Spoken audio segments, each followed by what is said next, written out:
안녕하세요. 올림교회입니다. 오늘도 갈라디아 특강을 이어나가러 합니다. 복음을 흔드는 율법주의의 유혹에 대해서 하나님 말씀을 전하려고 합니다. 오늘도 하나님의 성령이 여러분 가운데 임하셔서 여러분의 삶이 변화되고 예수님을 만나는 그런 여러분이 되시길 간절히 기도드립니다.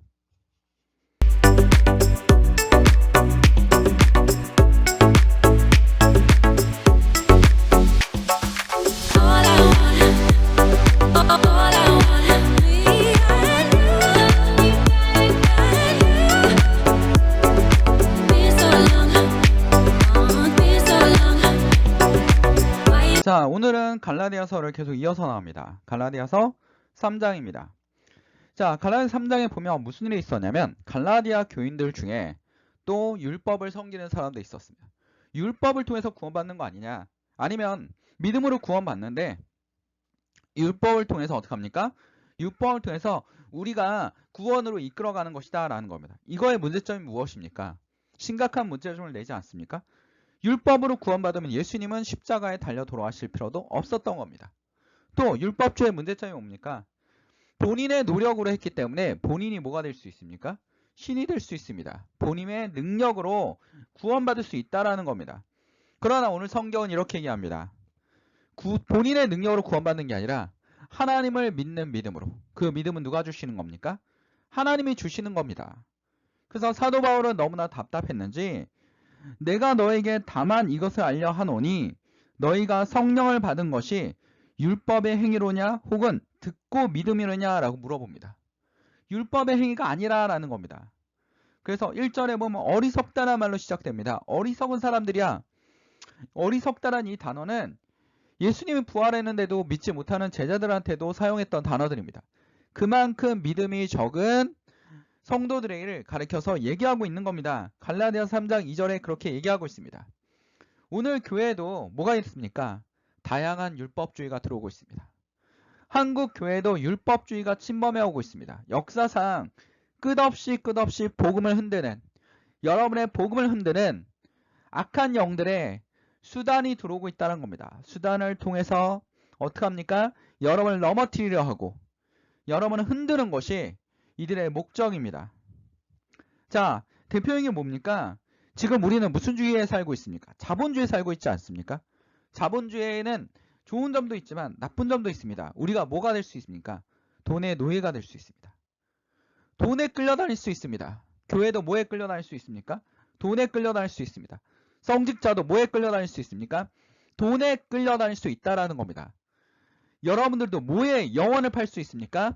돈에 영혼을 팔 수 있다라는 겁니다. 예수뿐 아니라 나의 영혼까지 다 팔아버리는 그런 사람들이 존재할 수 있다라는 겁니다. 이게 바로 돈입니다. 돈.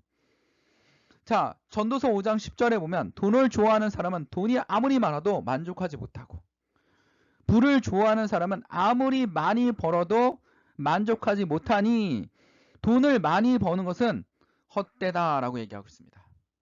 돈은 분명히 필요합니다. 적절하게 필요합니다.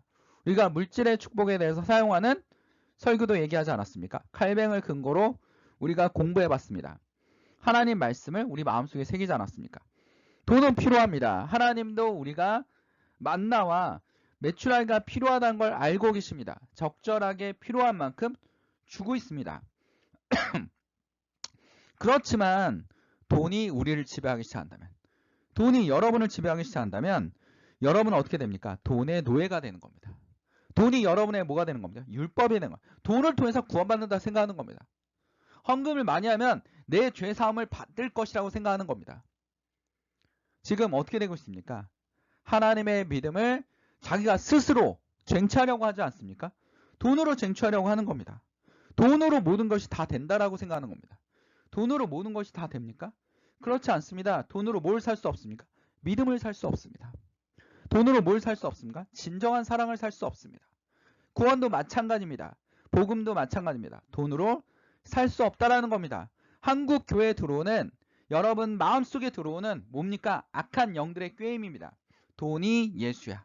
돈이 복음이야. 돈이 의야 라고 생각합니다. 내 평생에 가장 중요한 거는 돈이니 라고 얘기할 수 있다라는 겁니다. 우리 영화가 있습니다. 소개시키고 싶지 않은 영화긴 해요. 퍼펙트 케어. 자본주의 물결에서 충분히 나올 수 있는 영화입니다. 이 등장 주인공은 뭡니까? 사기꾼입니다. 근데 선한 사기꾼처럼 행동합니다. 선한 사람처럼 행동합니다. 미국의 나이 많은 노인들 중에서 양로원에 강제로 입원시키고 그 노인들의 재산을 어떻게 합니까? 대신 관리해주는 역할을 하면서 노인들에게 돈을 뜯어내고 그 돈을 자신의 재산으로 집어넣는 역할을 하면서 돈을 벌어들이는 사람입니다. 재판관도 굉장히 이 사람 편을 많이 들어줍니다. 이 사람이 선한 일을 하고 있구나 라고 생각을 하는 겁니다. 선한 일을 하는 것처럼 어떻게 하면서 악마가 되어서 어떻게 합니까? 돈의 노예가 된 겁니다. 이 사람의 영혼은 어디 있습니까? 돈에 있습니다. 돈에 팔려나간 겁니다. 근데 이 사람이 그렇게 돈을 바라고 했지만 결국 어떻게 됐습니까? 영화 마무리에 총 맞아서 죽습니다.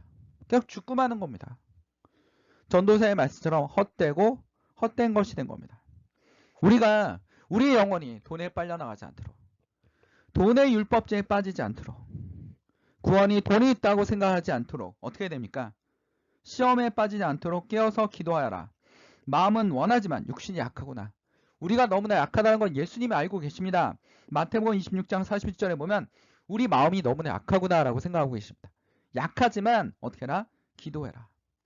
성령의 인도하심을 구하십시오. 오늘도 여러분 어떡합니까?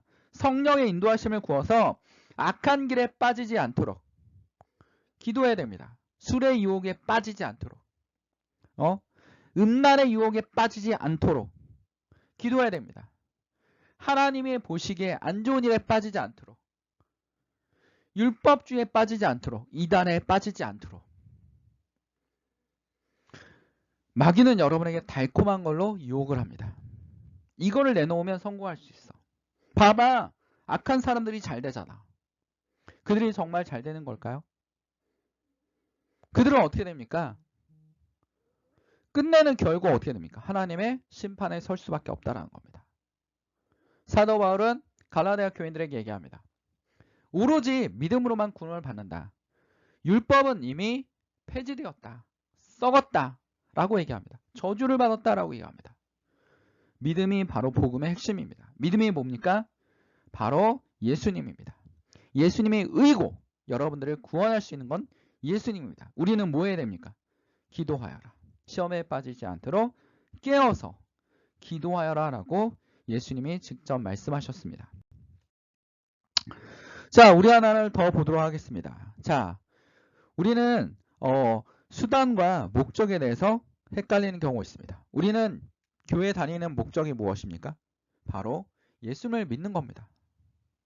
예수님의 인도하심에 따라서, 성령의 인도하심에 따라서 목적을 가지고 있는 겁니다. 근데 우리가 교회를 수단으로 사용하면 됩니까? 안 됩니까? 안 됩니다. 우리의 행동을 수단으로 사용하면 됩니까? 안 됩니까? 안 됩니다. 교회 가는 길이 있었습니다. 영이라는 친구가 있었습니다. 교회 가는데 교회 앞에 거지가 하나 있는 겁니다. 거지에게 헌금을 내면서 영이는 이렇게 생각합니다.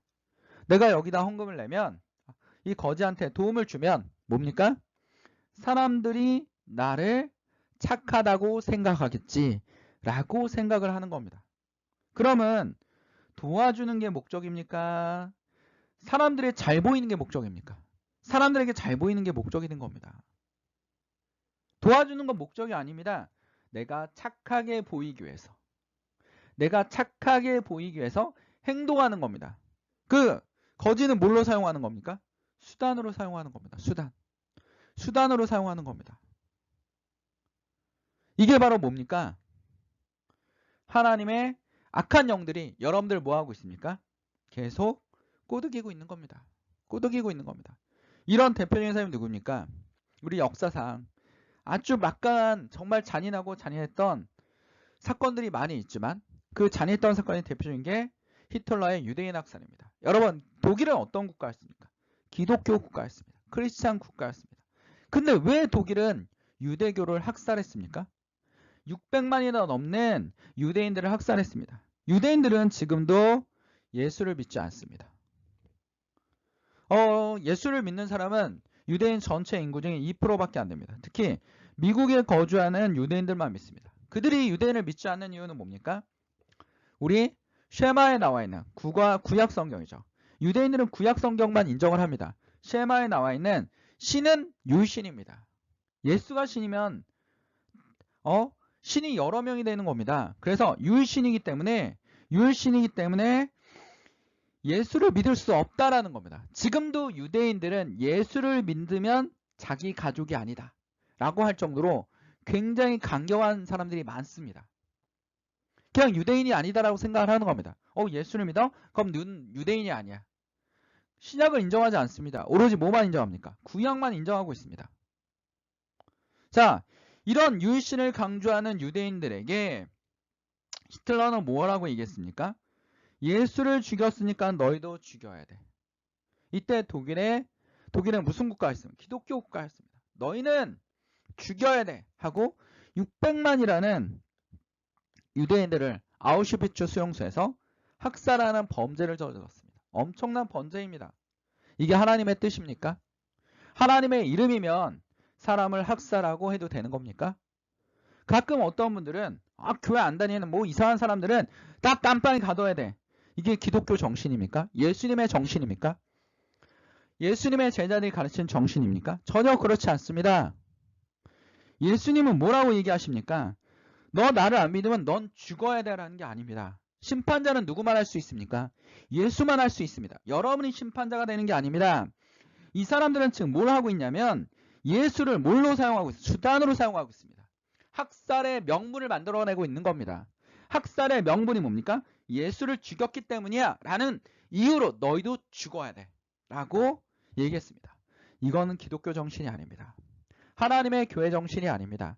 하나님은 오로지 뭡니까? 하나님이 우리를 너무나 사랑해 주시지 않았습니까? 정말 너무나 사랑합니다. 성경에서 신약에서 예수님이 뭐라 합니까? 구약에서는 하나님을 야훼라 불렀습니다. 여호와라 불렀습니다.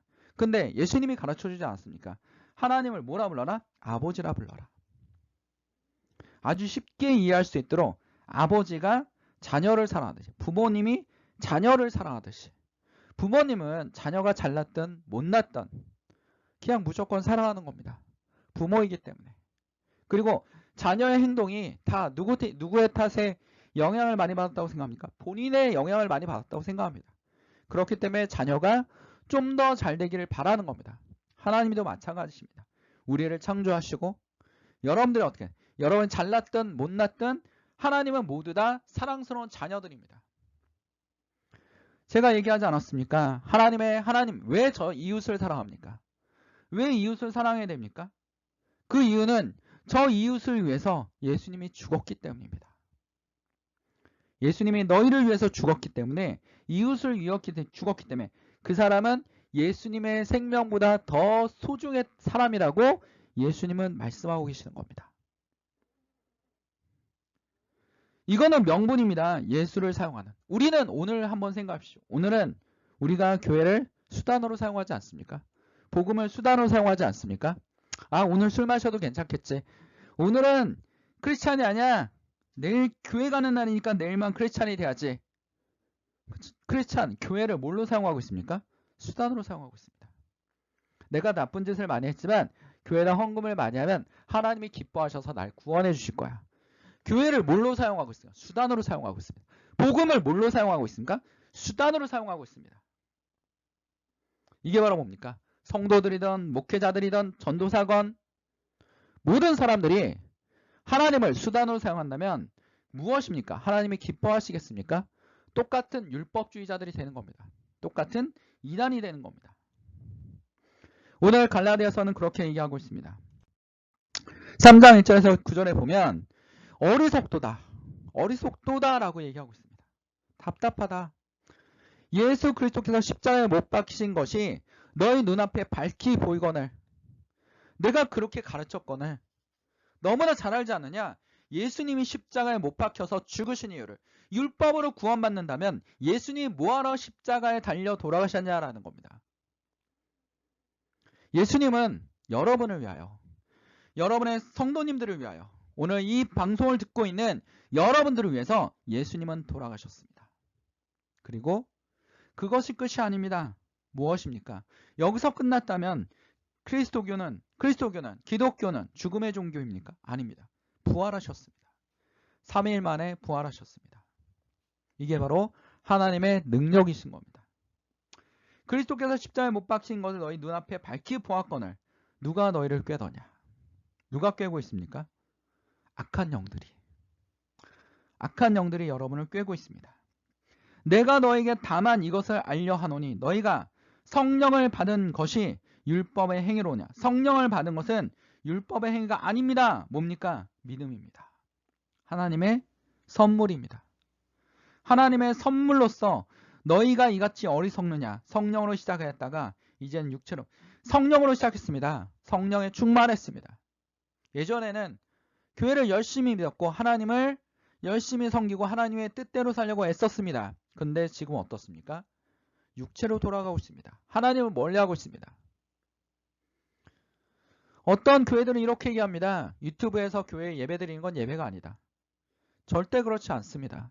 여러분들, 요즘 현대사회는 많이 바뀌었습니다. 많이 바뀌지 않았습니까?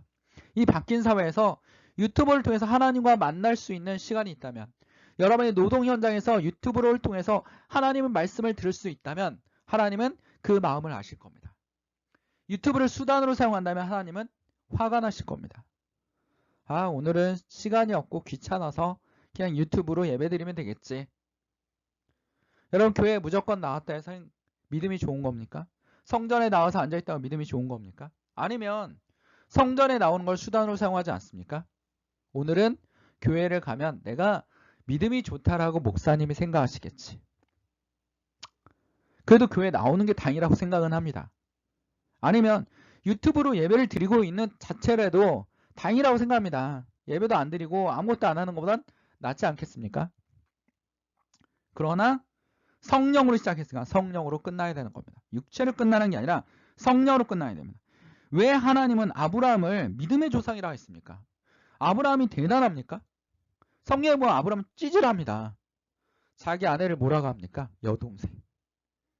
자기 죽을까봐. 얘는 내 아내가 아니에요. 여동생입니다.